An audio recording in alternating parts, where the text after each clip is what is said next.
जय माता दी दोस्तों, आपके अपने चैनल धर्म साधना में आपका बहुत बहुत स्वागत है। माँ भगवती दुर्गा की कृपा आप और आपके पूरे परिवार पर सदा सर्वदा बनी रहे। दोस्तों, सर्वप्रथम आप सभी को मेरी तरफ से जीवित पुत्रिका यानी जितिया व्रत की बहुत बहुत शुभकामनाएं।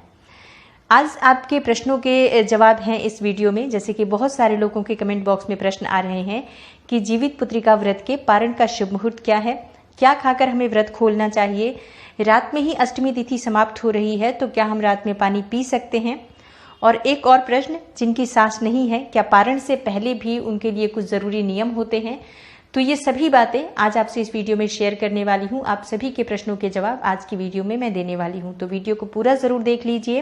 और अगर आपको आज की वीडियो अच्छी लगे तो लाइक ज़रूर कीजिए, शेयर कीजिए फैमिली फ्रेंड्स के साथ। और चैनल पर पहली बार आए हैं, अगर अभी तक आपने मेरे चैनल को सब्सक्राइब नहीं किया है तो चैनल को सब्सक्राइब करके बेल बटन को ज़रूर प्रेस कर लीजिए। इससे ये होगा कि इस तरह की सभी वीडियोस की नोटिफिकेशन आपको सही समय पर प्राप्त हो जाएगी। तो बात करते हैं सबसे पहले, सबसे ज़्यादा जो प्रश्न पूछा जा रहा है उसके बारे में कि रात में यानी 8:29 पर आज की रात में अष्टमी तिथि समाप्त हो जाएगी, तो उसके बाद क्या हम पानी पी सकते हैं अगर पीना चाहें तो। देखिए, ऐसा नहीं होता है। जब भी हम व्रत धारण करते हैं तो सूर्योदय से व्रत शुरू होता है। जैसे कि मैंने कल की वीडियो में भी आपको बताया था, सूर्योदय से व्रत की शुरुआत हो चुकी है और कल सूर्योदय के बाद ही ये व्रत खुलेगा। तो आपने व्रत जो धारण किया है वो पूरी तरह से 24 घंटे का होता है जीवित पुत्रिका व्रत। तो पानी हम कल ही पिएंगे, यानी कल स्नान इत्यादि करने के बाद जब हम पूजा कर लेते हैं।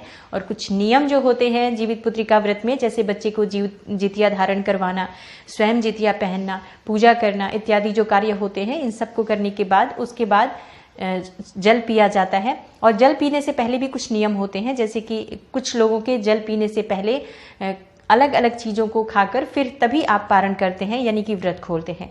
तो इसके बारे में भी बात करेंगे, लेकिन अभी मैं आपको बता दूं, पानी आप कल ही पिएंगे सूर्योदय के बाद। अगला जो आपका प्रश्न है, पारण का शुभ मुहूर्त क्या होगा।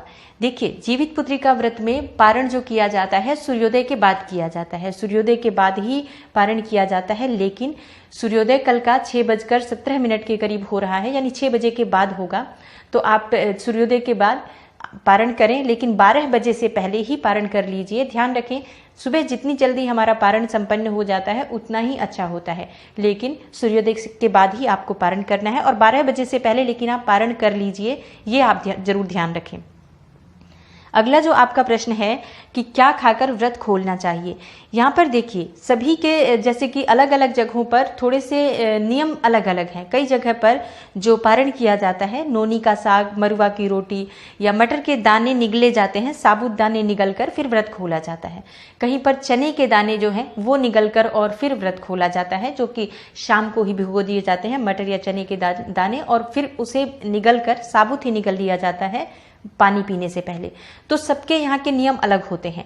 और कई जगहों पर पूड़ी, पकौड़े, दाल और चावल इत्यादि बनते हैं, फिर सारी चीज़ें बनाकर फिर एक साथ ही बैठकर तब जल ग्रहण किया जाता है और इसके बाद जैसे पारण किया जाता है। तो जगह के अनुसार थोड़े थोड़े जगहों पर नियम बदले हुए हैं। तो एक बार आप अपने घर में भी पता कर लीजिए कि आपकी सासू माँ ने व्रत किस प्रकार से धारण किया है, क्योंकि हमें अपने परिवार की जो रीति रिवाज होते हैं उसी के हिसाब से इस व्रत के नियम का पालन करना होता है। किसी भी प्रकार के परिवर्तन अपने व्रत में नहीं करना चाहिए, जो ये पारंपरिक व्रत होते हैं, विशेषकर इन व्रतों में। तो एक बार आप अपने परिवार में भी ज़रूर पता कर लीजिए कि व्रत किस चीज़ से खोलना है, उसी चीज़ से आपको भी व्रत खोलना चाहिए। देखिए, एक और चीज़ मैं आपको बता दूं, पहले भी मैंने वीडियो में बताया है, फिर से आपको याद दिला दूं। शाम के समय, आज भी शाम के समय आप ब्रश नहीं करेंगे, दातुन नहीं करेंगे। ब्रश हमें कल ही करना होता है, जो दातुन करना होता है वो कल ही करना होता है। और जिनके पास दातुन नहीं है वो क्या करें, क्योंकि ये प्रश्न बहुत ज़्यादा है। शहरों में अक्सर दातुन की सुविधा उपलब्ध नहीं होती है, जो गांव इत्यादि जगह है, या कई जगहों पर पेड़ पौधों से भी लोग ले लेते हैं, कई जगहों पर नहीं मिल रहा है दातुन।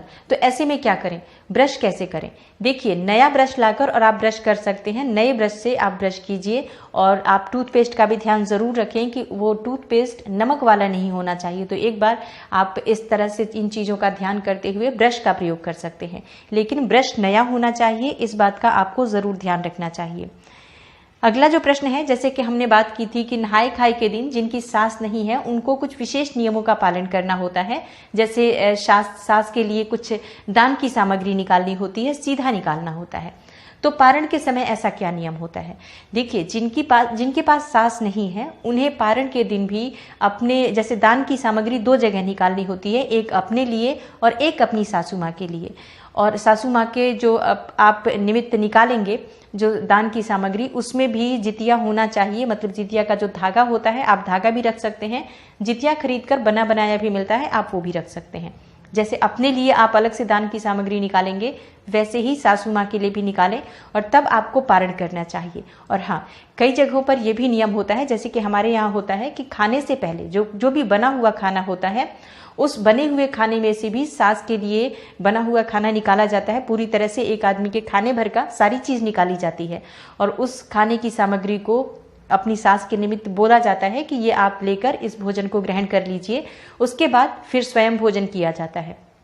बाद में जो ये खाना होता है, जो बना हुआ खाना होता है, ये किसी गाय को खिला दिया जाता है और जो सीधा आपने निकाला है वो अपनी दान की सामग्री जैसे आप देंगे वो किसी ब्राह्मण को आप दे देते हैं। तो इस तरह से जिनकी सास नहीं है उनको इस नियम का पालन करना चाहिए कि अपनी सास के निमित्त दान की सामग्री भी निकालें और अगर बने हुए भोजन में से भी अगर आप निकालते हैं उसके बाद वो गाय को खिला देते हैं तो बहुत ही श्रेष्ठ होता है।